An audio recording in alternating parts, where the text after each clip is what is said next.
Hi friends, today we are at KSIE CFS, a CFS which is under Kerala State Industrial Enterprises.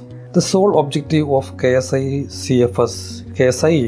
is to revive and nurse sick units in India. Cochin International Container Freight Station is located 14 kilometers away from International Container Transshipment Terminal Valarpadu.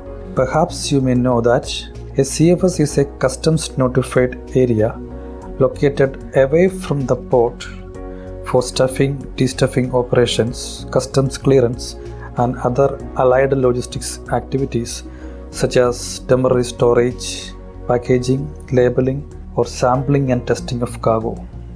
Let us have a look into some of the major inbound and outbound activities in a CFS. The inbound trucks which are entering into the CFS undergoes thorough gate check and document verification. After gate entry formalities, the inbound trucks goes to the inbound area for unloading of cargo to the CFS floor. The cargo can unload using manual labor or often uses a forklift.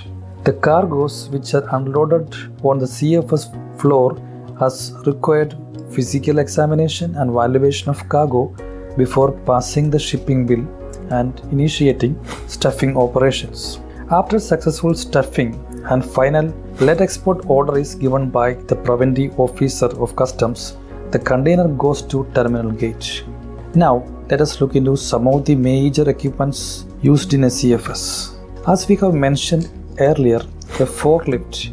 A fork is attached with a tractor-like engine able to pick and feed palletized cargo into a container. Another important equipment widely used in a CFS is a reach stacker. As the name suggests, it can reach up to certain high stacks and discharge and deliver the container at lesser dwell time. It has an extendable arm that can reach up to certain heights, and the operation is faster than a gantry crane that is widely used in a container terminal. But if you want to pick up a container from the middle row of a stackyard, this restacker is not suitable for such operation. Here, the best option is to use a gantry crane.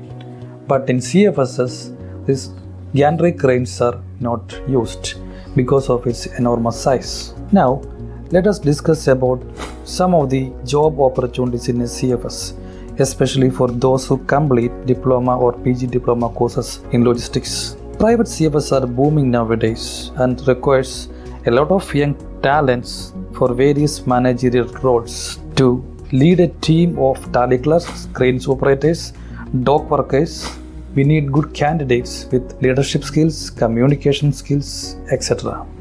An ideal candidate for the role of a CFS manager should possess good leadership skills and a proactive approach, as the CFS operations are time bound and a CFS manager must take timely decisions according to situations. KSIE Academy wishing you